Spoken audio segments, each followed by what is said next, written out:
Pozdrav dragi moji, danas ću za ručak praviti brzi grah na moj način. Zašto brzi? Zato što imam grah iz konzerve, znači nije onaj domaći grah nego je baš iz konzerve, on je već skoro pa do kraja kuhan, zato je znači brzi grah. Na moj način zato što, ne znam, većinom kako su me mama i baka naučile, neću sad kuhati na taj način, malo sam dodala neke svoje stvari, što mi inače volimo. Pa evo, znači, stavila sam da nam se ugrije malo mast. Dodat ću prvo mrkvicu i celer.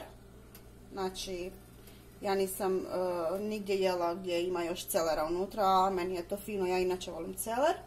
Pa evo, stavit ćemo unutra da se malo lagano poprži, da se brže skuha.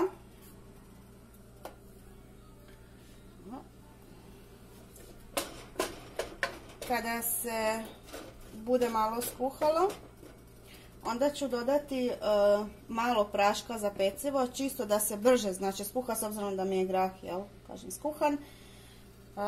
Dodat ću suho mesno i malo šunke. Zatim ću dodati još žličicu sosa.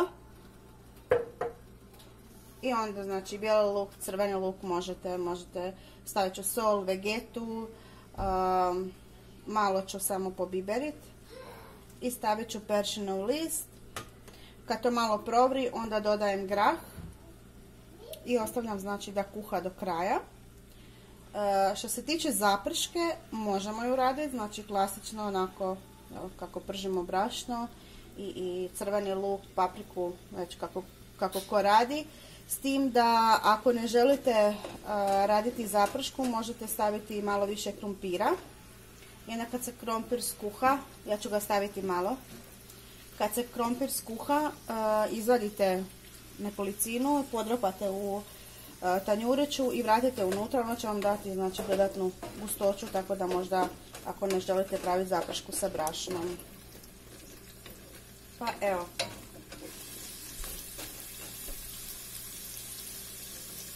Evo, stavit ću malo praška za pecivo. Nemojte puno. Vi možete staviti sodu bikarbonu. A kao što sam već u prethodnom jednom videu rekla, meni se okus sode općenito baš nešto ne sviđa, tako da ja radije stavim prašak za pecivo, ono se baš ne osjeti.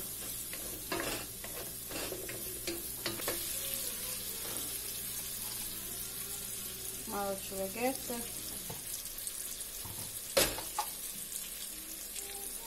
soli, crveni luk u prahu,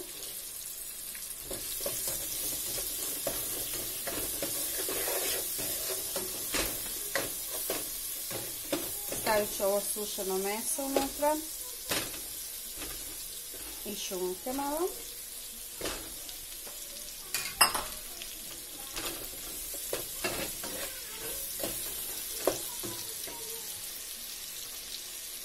Malo bibera, iako biber više ide na kraju,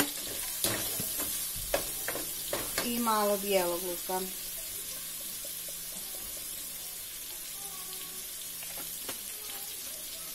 Meni je čak draži grah kada ima više bijelog luka. Okusi se mijenjaju s godinama, vjerojatno. Sad ću staviti malo zagrijane tople vode.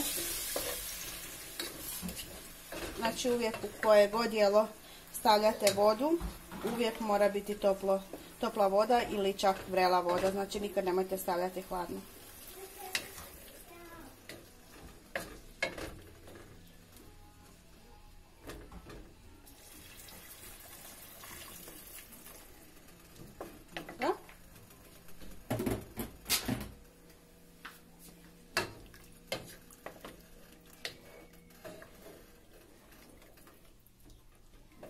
Evo malo peršine. Ovim putem pozdravljam moju mamu koja će naravno reći: Isuse Bože, kakav ti je to grah, kaki to bučkuriš. Evo i kašiku znači sosa.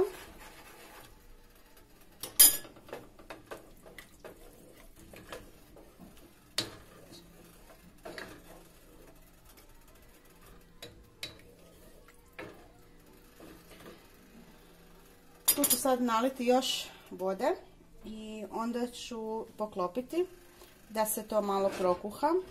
Probat ću lagano da li je krumpir ili mrkva onako barem na pola da su skuhani. Ostavit ću znači još da vrije i onda ću pred kraj, kad je stvarno skoro skuhano do kraja, onda ću dodati grah, zato što je, kažem, odsjeđen je, evo, iskuhan je skoro do kraja, znači možda eventualno 3-4 minute i to je to, znači ne mora se dugo kuhati grah. Duže traje ovo. Znači ako ste kratki s vremenom ili želite probati nešto novo, probajte na ovaj način, možda će vam se svidjeti. Evo nas natrag, znači kao što vidite već je dosta provljelo. Probala sam mrkvicu, dosta je već kuhana. Sad ću staviti krumpir. Njemu isto ne treba dugo.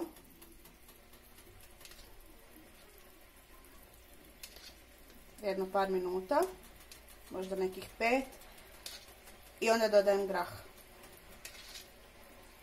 Juha je fenomenalna, taj okus, znači od ovog sušenog, od šunkice, od ostalih začina, znači što smo stavili, pa do ovog celera.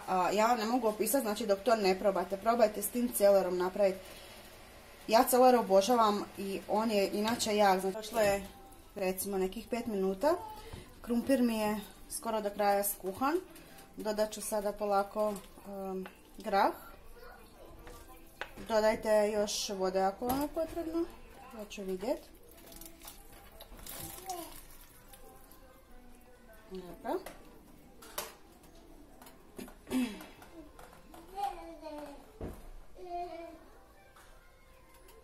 Popršit ću lagano brašno. Malo, neću mnogo. Čisto da malo još zgusne. I onda ću dodati u grah i to ću ostaviti isto kroz par minuta da još malo provri. I znači gotov je grah. Onda je samo na redu uživanje. Evo dragi moji, kao što vidite grah je kuhan. Ja ću ga sada isključiti jer je provrio je skupa sa zaprškom. Vidite, ima i mesa, znači šunke, komadića, mrkvice, krumpira i celera, naravno, koji daje poseban štimung. Uz grah je po meni najbolja salata od luka. Evo kao što vidite. Dobro posolite da vam odstoji, to je najbolje.